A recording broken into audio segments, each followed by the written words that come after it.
Bạn có biết điều gì khiến nhiều phụ nữ U50 cảm thấy trống trải nhất không? Không phải tuổi tác, không phải nhan sắc, mà là cảm giác mình không còn quan trọng trong cuộc đời của ai.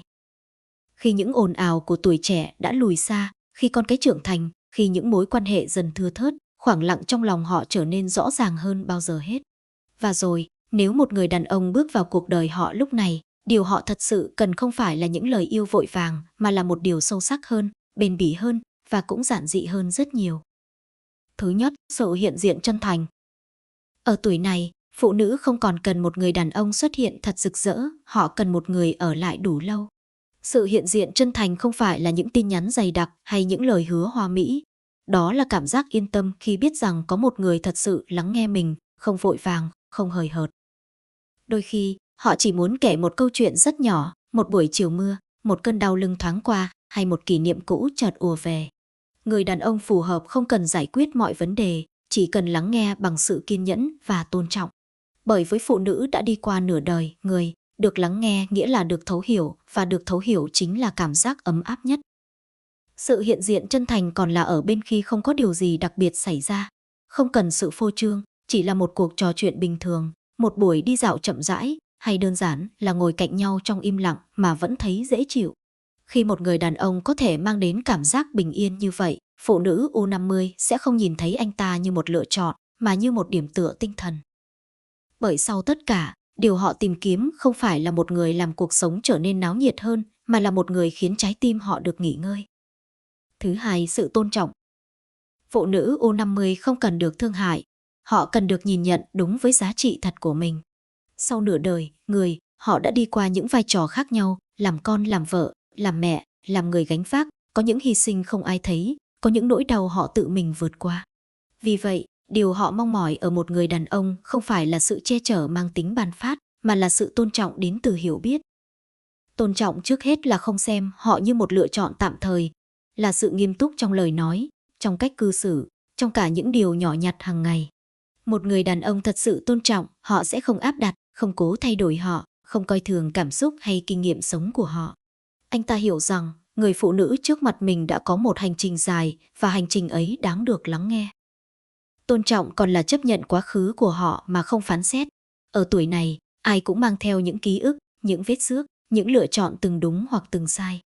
Người đàn ông trưởng thành không hỏi họ vì sao ngày xưa, mà quan tâm hôm nay, em có bình yên không? Sự tinh tế ấy khiến họ cảm thấy được trân quý, chứ không phải bị đánh giá. Một dạng tôn trọng sâu hơn nữa là tôn trọng sự độc lập của họ. Phụ nữ U50 không cần ai kiểm soát cuộc sống mình.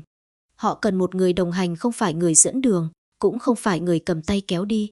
Khi một người đàn ông có thể đứng cạnh họ như hai cá thể ngang hàng, không hơn không kém, đó là lúc niềm tin bắt đầu hình thành. Với phụ nữ từng đi qua nhiều tổn thương, được yêu là điều đáng quý, nhưng được tôn trọng mới là điều khiến họ mở lòng. Bởi tình cảm có thể làm trái tim rung động, còn sự tôn trọng mới khiến trái tim dám ở lại. Thứ ba, cảm giác được quan tâm một cách tinh tế. Ở tuổi này, phụ nữ không còn chờ đợi những điều lớn lao. Họ nhận ra rằng hạnh phúc không nằm ở những khoảnh khắc rực rỡ, mà ở những quan tâm nhỏ bé, nhưng bền bỉ theo thời gian. Sự tinh tế trong quan tâm không ồn ào, không phô bày, nó nhẹ nhàng, nhưng đủ sâu để chạm vào những nơi dễ tổn thương nhất trong lòng họ. Tinh tế là khi một người đàn ông nhớ thói quen rất nhỏ của họ mà không cần nhắc lại. Nhớ rằng họ thích uống trà nóng hơn cà phê. Nhớ rằng họ hay im lặng khi mệt mỏi. Nhớ rằng có những ngày họ mạnh mẽ hơn bình thường, chỉ vì họ đang phải cố gắng nhiều hơn bình thường. Những chi tiết tưởng như vụn vặt ấy lại mang ý nghĩa rất lớn, bởi nó cho thấy họ không bị nhìn qua loa, mà được thật sự để tâm. Sự quan tâm tinh tế không đến từ trách nhiệm, mà đến từ sự để ý. Không phải vì phải làm, mà vì muốn làm. Một câu hỏi đúng lúc có thể ấm hơn một món quà đắt tiền. Một sự im lặng đúng lúc có thể dịu dàng hơn ngàn lời khuyên. Người đàn ông hiểu điều đó sẽ không cố gắng lấp đầy mọi khoảng trống bằng lời nói, mà biết khi nào nên lắng nghe, khi nào nên ở bên, khi nào chỉ cần hiện diện đủ gần để họ cảm thấy an lòng. Ở phụ nữ U50, cảm xúc không bùng nổ như tuổi trẻ, nhưng lại sâu và bền hơn rất nhiều.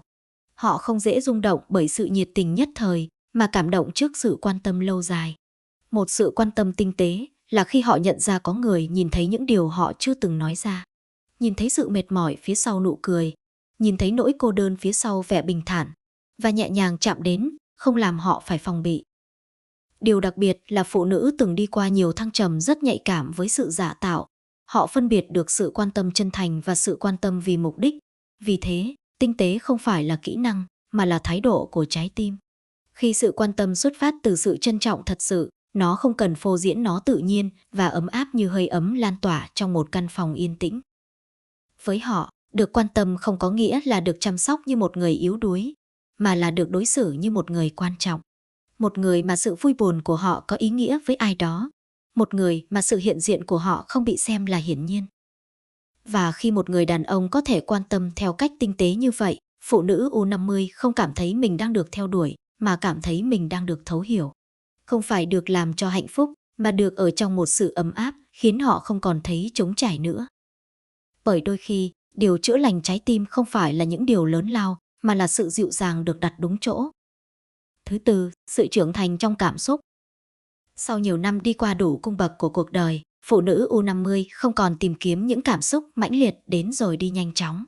Họ cần một người đàn ông có nội tâm vững vàng, người hiểu rằng tình cảm không chỉ là rung động, mà còn là trách nhiệm, là sự kiên định và khả năng giữ bình yên cho nhau trong những ngày không hoàn hảo. Trưởng thành trong cảm xúc trước hết là khả năng làm chủ bản thân, không nóng giận vô cớ, không im lặng để trừng phạt, không dùng lời nói làm tổn thương khi bất đồng.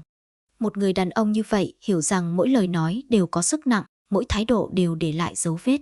Anh ta không cần phải đúng trong mọi cuộc tranh luận, nhưng biết giữ sự tử tế trong cách đối thoại. Phụ nữ từng trải đặc biệt trân trọng sự ổn định về cảm xúc. Họ đã đủ mệt mỏi với những mối quan hệ thất thường, lúc gần lúc xa, lúc nồng nhiệt lúc lạnh lẽo. Vì thế, một người đàn ông nhất quán trong cách quan tâm, rõ ràng trong tình cảm và chân thành trong hành động sẽ mang lại cảm giác an toàn sâu sắc. Không cần những lời hứa lớn, chỉ cần sự ổn định nhỏ nhưng bền bỉ mỗi ngày. Sự trưởng thành còn thể hiện ở khả năng nhận lỗi và sửa sai. Ở tuổi này, cái tôi không còn là điều đáng để bảo vệ bằng mọi giá. Người đàn ông chín chắn hiểu rằng một lời xin lỗi đúng lúc không làm mình nhỏ đi, mà làm mối quan hệ trở nên lớn hơn. Anh ta không né tránh vấn đề, cũng không đổ lỗi cho hoàn cảnh anh ta đối diện, điều chỉnh và học cách tốt hơn. Một khía cạnh quan trọng khác là khả năng thấu cảm. Không vội đánh giá khi người phụ nữ trở nên nhạy cảm, không xem những giọt nước mắt là yếu đuối. Anh ta hiểu rằng đằng sau sự điềm tĩnh của phụ nữ U50 là rất nhiều cảm xúc đã được nén lại qua năm tháng. Sự thấu cảm ấy giúp họ không cần phải gồng mình, mạnh mẽ mọi lúc, không cần phải tự bảo vệ trước người ở bên cạnh. Trưởng thành trong cảm xúc cũng là biết yêu theo cách bình tĩnh, không chiếm hữu, không kiểm soát, không tạo áp lực. Yêu bằng sự tôn trọng không gian riêng của nhau, bằng niềm tin rằng hai con người độc lập vẫn có thể đồng hành mà không làm mất đi bản thân mình. Khi tình cảm được đặt trên nền tảng ấy, nó không còn là gánh nặng mà trở thành nơi để quay về. Đối với phụ nữ U50, sự chín chắn trong cảm xúc quý hơn mọi biểu hiện lãng mạn. Bởi những cử chỉ nồng nhiệt có thể làm trái tim rung động nhất thời, nhưng chỉ có sự trưởng thành mới khiến họ tin rằng mối quan hệ này có thể đi cùng mình trong những năm tháng bình yên phía trước. Khi một người đàn ông đủ vững vàng để giữ bình tĩnh trong giông bão, đủ dịu dàng để lắng nghe khi im lặng, và đủ trách nhiệm để ở lại khi mọi thứ không còn dễ dàng, đó chính là lúc trái tim từng nhiều vết xước có thể thả lỏng và an tâm ở bên. Cuối cùng, một người bạn đồng hành. Sau tất cả những va vấp và trưởng thành, điều phụ nữ U50 mong mỏi không phải là một mối quan hệ để lấp đầy khoảng trống, mà là một người cùng họ bước tiếp phần đời còn lại với sự bình thản và tôn trọng lẫn nhau. Không phải người dẫn đường, cũng không phải người dựa dẫm, mà là một người sánh vai. Một người bạn đồng hành là người có thể đi bên họ trong những ngày rất bình thường. Không cần kế hoạch lớn, không cần điều gì đặc biệt. Chỉ là cùng ăn một bữa cơm giản dị, cùng đi dạo chậm khi chiều xuống, cùng ngồi yên lặng mà vẫn cảm thấy đủ đầy. Ở tuổi này, sự đồng điệu trong nhịp sống quý hơn mọi lời hứa hào nhoáng. Đồng hành nghĩa là chia sẻ nhưng không xâm lấn, là quan tâm nhưng không kiểm soát. Hai con người độc lập vẫn giữ được không gian riêng, vẫn có sở thích riêng, vẫn tôn trọng thế giới nội tâm của nhau. Và chính vì không cố gắng sở hữu nhau, họ lại gắn bó sâu sắc hơn.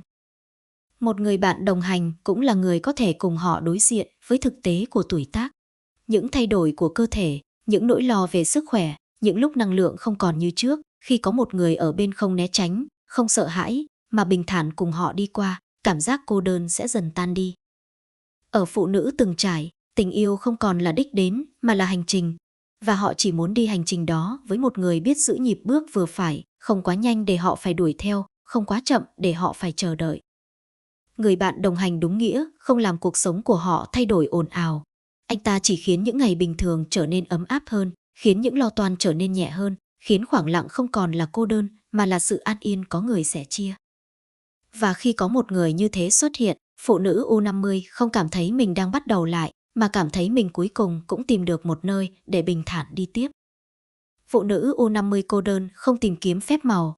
Họ chỉ mong gặp một người đủ chân thành để ở lại, đủ tinh tế để thấu hiểu, đủ trưởng thành để bình yên và đủ ấm áp để cùng nhau đi tiếp những năm tháng phía trước.